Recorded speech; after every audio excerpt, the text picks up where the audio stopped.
They were two of the greatest players in the sport's history, and their legendary rivalry is what saved the image and popularity of the NBA in the 1980s. Throughout the decade, Magic Johnson and Larry Bird represented two very different teams on two very different sides of the country. Magic with the fast-paced, free-flowing West Coast Los Angeles Lakers, and Bird with the tough, hard-working Celtics in New England. Every single final series of the 80s featured either the Lakers or the Celtics, and the two teams ended up playing each other in 1984, 85, and 87. But something I haven't seen talked about much is how in their three finals matchups during that era, none of them were completely on an even playing field. I'm not someone who likes to say, oh, this championship doesn't count, or this one has an asterisk. That's really not what I'm trying to do with this video. I'm not trying to take away what these guys did. These are more just observations I've made about the 84, 85, and 87 finals. So, without further ado, here we go.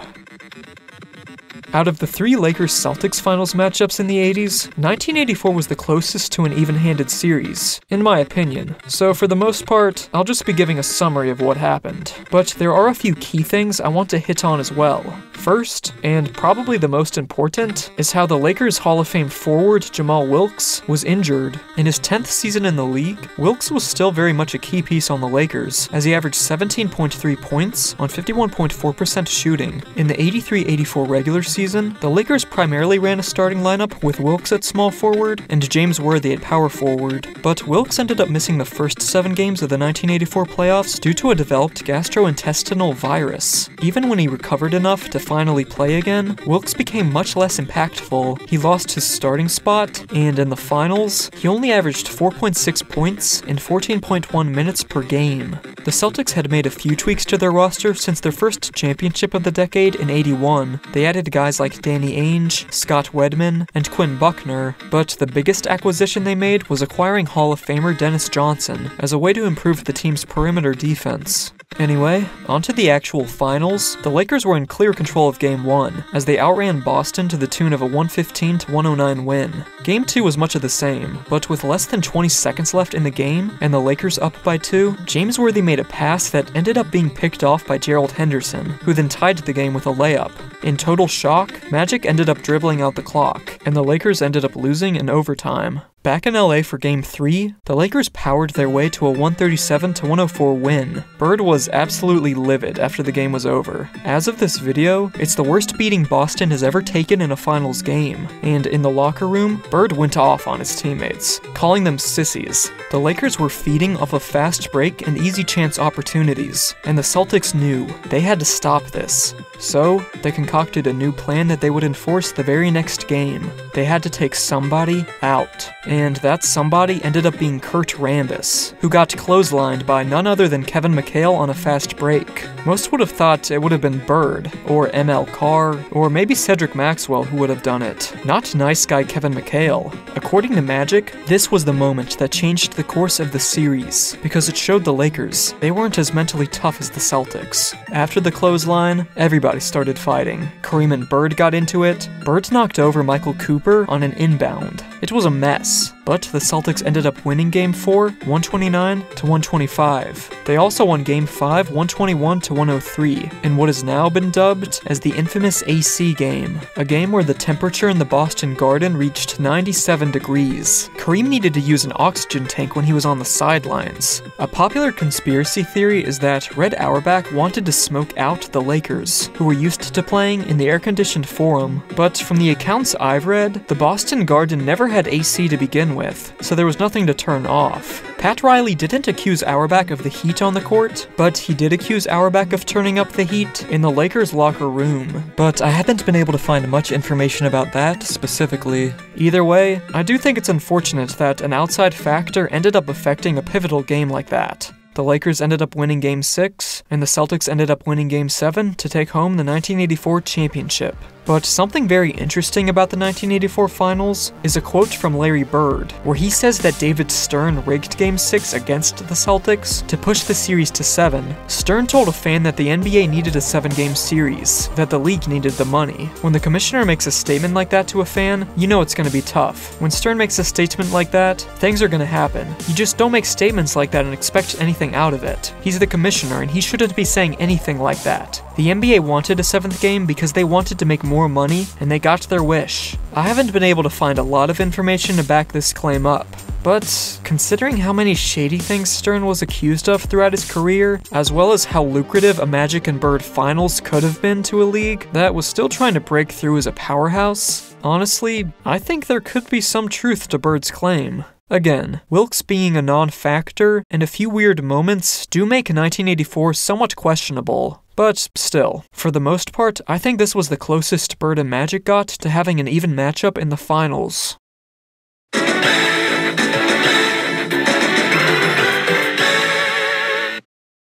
1985 saw a few changes to the Lakers and Celtics rosters. Jamal Wilkes continued to struggle coming back from injury, and by the time the playoffs came around, he didn't even play. The Celtics traded away Gerald Henderson, which in turn made Danny Ainge the starting shooting guard, but probably the biggest change in the 1985 season was the decline of Cedric Maxwell. After earning a new contract in the offseason, Maxwell arrived at the first Celtics training camp session and said, "Career's over, boys. Slam the books. I got my money." And then when the season began, before a game against the Cleveland Cavaliers, Max was quoted as saying, "You're on your own, fellas. I don't do JV games. I'm saving myself for the varsity."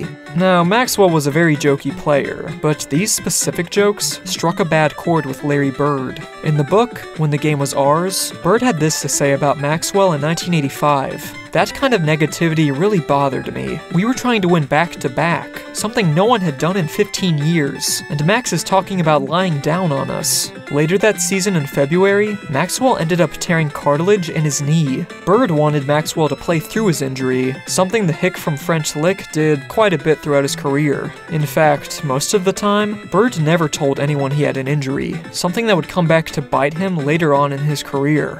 But back to Cedric Maxwell, he ended up losing his starting spot to Kevin McHale in the 1985 playoffs. And in total, he put up just 3.8 points and 11.9 minutes per game in that postseason. Since the end of March, Bird had been playing with an injured elbow that affected the rotation in his shooting form. He had it drained and was even considering getting surgery, but doctors warned it was a sensitive area and could potentially lead to permanent nerve damage, so Bird decided to play through it. The Celtics would finish the season 63-19 and powered their way through the Cavs, the Pistons, and met up with the 76ers in the East Finals. After taking a commanding 3-0 series lead, Bird had an off night in Game 4, when he scored 14 points on 26.7% shooting. He also struggled in Game 5, scoring 17 points on 33.3% shooting. Most people didn't find out until November, but Bird was actually playing with an injured index finger on his shooting hand. As the story goes, after taking a 2-0 lead, Bird decided to celebrate by heading down to the now defunct Chelsea's bar for a round of drinks. But that night, Bird, allegedly, got into a bar fight with an off-duty bartender, who also just so happened to be a former offensive lineman. The man claimed he was sucker punched by Bird, but the details surrounding this incident are very hard to come by. The case was ultimately settled out of court, but regardless of what went down, Bird's finger would be swollen for the rest of the 85 postseason. He had actually broken a knuckle and seriously injured the very same finger in high school. The 1985 finals were the first time the league implemented the 2-3-2 format, something they would use in every finals up until 2014. The Celtics got to play the first 2 games at home, but then the Lakers had games 3, 4, and 5 at the Forum. LA must have been pretty happy about this, because throughout NBA history, Game 5 is often the most important game in a playoff series, but especially in the 80s, when home court advantage was much more impactful than it is nowadays. Speaking of Game 5, it's possible the Celtics starters got burned out playing heavy minutes, since the only other players Casey Jones put in the game were Scott Wedman, who played 19 minutes, and Cedric Maxwell, who played just 5 minutes. Here's the total number of minutes each Celtic played in the '85 finals. The reason for this probably goes back to the decline of Maxwell and McHale becoming a starter. Without McHale leading the second unit, the team's depth wasn't as good as it was the previous year. Bird played well in the finals, but due to his elbow and finger injuries, as well as Michael Cooper's suffocating defense, he could only do so much. In Game 2, he shot 9 of 21. In Game 3, he shot 8 of 21, and in Game 6, he shot 12 of 29, which ended up being a closeout victory for the Lakers. But just because the season was now over, didn't mean Bird would be safe from injuries. While Magic was off celebrating in the Bahamas, Bird was shoveling gravel in Indiana, trying to build a driveway for his mother's house. After a day of hard work, Bird settled down for a long night's sleep. But when he woke up the next morning, something was wrong. He felt very stiff in his back, and after walking around his bedroom in an effort to shake it off, the pain only seemed to get worse. When he tried to lay down on the ground, sharp pains shot down his legs. As it turns out, Bird had just triggered a chain reaction of back problems that would affect the rest of his career. Bird was born with a narrow canal in his spinal cord, the canal where nerves travel through, so this injury was a lot more devastating. He didn't play basketball for the next 3 weeks. When his Celtics teammate Quinn Buckner phoned him up one day, asking him if he wanted to practice, Bird responded with 4 simple words. "Quinn, I'm in trouble." Thanks to Bird undergoing some physical therapy throughout the season to help with his mobility, he was well enough to win his 3rd straight MVP and win his 3rd championship in 1986. But by 1987, things began going bad for the Celtics. It started with the tragic death of Len Bias, a moment that shocked the NBA so much that teams began hiring private investigators to examine their future draft picks. The next one to fall was Bill Walton. The reigning 6th man of the year broke his pinky in a preseason scrimmage, and as he was rehabbing by pedaling on a stationary bike, he hurt his ankle and ended up needing surgery. Then, it was Scott Wedman. Wedman had gotten injured in the 1986 playoffs, but thanks to a left heel injury in 1987, he only played in 6 regular season games and missed the entire postseason. Robert Parrish ended up spraining his left ankle, but the biggest blow to the team was Kevin McHale breaking his navicular bone in his right foot on March 27th. Doctors urged McHale to get surgery, warning that if more stress was put on the injury, it could potentially be career-ending. But McHale decided to take his chances, and finished out the regular and postseason on that bad foot. Not to mention, Larry Bird was receiving an hour of painful mobilization therapy to his back every single day, just so he would be able to step foot on the court.